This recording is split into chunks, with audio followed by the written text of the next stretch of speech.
Friends, welcome back to Swami's kitchen. நாம் இனி பார்க்க போகிற ரெசிபி தக்காளி வெங்காய பச்சடி.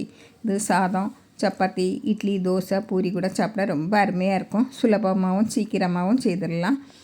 இது நான் இன்றைக்கி சாதத்து கூட தான் பரிமாறியிருக்கேன். இது காய்கறி இல்லாத நேரத்தில் இதே போல் செய்து சாப்பிட்லாம். ரொம்ப அருமையாக இருக்கும். இதை எப்படி செய்திடலான்னு பார்த்துருவோம். அடுப்பில் கடாய் வச்சு காஞ்சதும் கொஞ்சமாக எண்ணெய் விட்டு ஒரு 6 பல்லு பூண்டை போட்டு நல்லா பொன்னிறமாக வதக்கி எடுத்துருங்க. நல்லா பொன்னிறமாக வரணும். பச்சை வாசனை எல்லாம் போய் பொன்னிறமாக வரணும். அப்படின்னா தான் நல்லா டேஸ்ட்டாக இருக்கும். இப்போ அதே எண்ணெயில் நான் 2 காஞ்ச மிளகாய், பெரிய காஞ்ச மிளகாய் இது. உங்களுக்கு காரத்துக்கு தேவையான அளவு நீங்கள் காஞ்ச மிளகாய் குட்டி குறைச்சி போட்டுக்கலாம். பாருங்கள், இதையும் நல்லா கிறிஸ்பியானதை எடுத்துருங்க. இப்போ இது கூட ஒரு பெரிய வெங்காயத்தை நான் நீளமாக கட் பண்ணி போட்டிருக்கேன். கொஞ்சமாக உப்பு சேர்த்து வதக்கி விட்டுருங்க. கண்ணாடி பதம் வந்தால் போதும். இப்போ இது நம்ம வதக்காமலும் பச்சையாட்டையே போடலாம். ரொம்ப நல்லாயிருக்கும். நான் அப்படியும் செய்திருக்கேன். இதே இந்த செய்தால் இது கொஞ்சம் டேஸ்ட்டாக இருக்குது. சாப்பிட்றது கொஞ்சம் டேஸ்ட்டாக இருக்கும். வதக்கி சேர்க்கு இது கொஞ்சம் கருவேப்பிலை சேர்த்து அதையும் நல்லா வதக்கி விட்டுட்டு அதையும் எடுத்துருங்க. லேசாக வதங்கின போதும், கண்ணாடி பதம் வந்தால் போதும். வதக்காமலும் போட்டுக்கலாம். பாருங்கள், இப்போ கொஞ்சமாக எண்ணெய் விட்டு 1 டீஸ்பூன் எண்ணெய் விட்டு 3 தக்காளியை நான் இப்படி கமத்தி வச்சுக்கேன். பாருங்கள், இப்படி 2ஆக கட் பண்ணிக்கிட்டு இப்படி வச்சுருங்க. வச்சு இதை மூடி வச்சுருங்க. இப்போது 2 நிமிஷம் கழிட்டு ஒரு பக்கம் நல்லா கொஞ்சம் வந்திருக்கும். திருப்பி போட்டுருங்க. இப்படி 2-3 நேரம் திருப்பி போட்டு எடுத்தீங்கன்னா நல்லா வதங்கி வந்துடும்.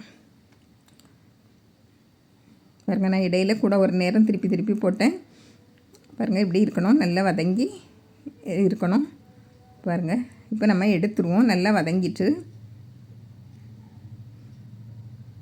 இப்போ நம்ம முதல்ல வறுத்து வச்ச பூண்டு, காஞ்ச மிளகாய் எல்லாம் போட்டு நல்லா இடிகல் இருந்தால் இதில் போடுங்க. இல்லைனா மிக்ஸி ஜாரில் லேசாக பொடிச்சு எடுத்துருங்க. அதனால் எடுத்துக்கிட்டு அது ஒரு சைடில் இருக்கட்டு. இப்போ மிக்ஸி ஜாரில் நம்ம வதக்கி வச்ச தக்காளியை போட்டு நல்லா நைஸாக அரைச்சி எடுத்து வச்சுக்கிடுவோம். இப்போ நம்ம வதக்கி வச்ச வெங்காயத்து கூட நம்ம அந்த இடித்து வச்சோம் இல்லையா, காஞ்ச மிளகாய், பூண்டு, அதை போட்டுருவோம். கொஞ்சமாக மல்லிக்கீரை, கொஞ்சமாக உப்பு போட்டு நம்ம அரைச்சி வச்ச தக்காளி விழுத போட்டு நல்லா கையில் எல்லா இடமும் பிசைஞ்சு விட்டுருங்க. உங்களுக்கு வெங்காயம் வதக்க இல்லைன்னா பச்சைட்டே போட்டுக்கலாம். ரொம்ப அருமையாக இருக்கும். இப்போ கூட கொஞ்சம் உப்பு தேவைப்பட்டு அதையும் போட்டு நல்லா கிளறி விட்டுட்டு நம்ம இப்போது பரிமாறலாம். பாருங்கள், நான் இதில் ஒரு பவுலில் மாற்றிட்டேன். இதில் கொஞ்சமாக உப்பு காணாது, அதையும் போட்டு நல்லா கிளறி விட்டுடுங்க. இது கூட பொடியாக கட் பண்ண வெங்காயத்தையும் சேர்த்து உங்களுக்கு கொத்தமல்லி தழை விருப்பமாக இருந்தால் அதையும் போட்டு நல்லா பரிமாறிடலாம். இது சாதத்து கூட சாப்பிட ரொம்ப அருமையாக இருக்கும். இதே போல் நீங்களும் செய்து பாருங்கள். பிடிச்சிருந்தால் லைக் பண்ணுங்கள், ஷேர் பண்ணுங்கள், கமெண்ட்ஸ் பண்ணுங்கள், மறக்காமல் சப்ஸ்கிரைப் பண்ணுங்கள். தேங்க்யூ. ரொம்ப நல்லா இருக்குது.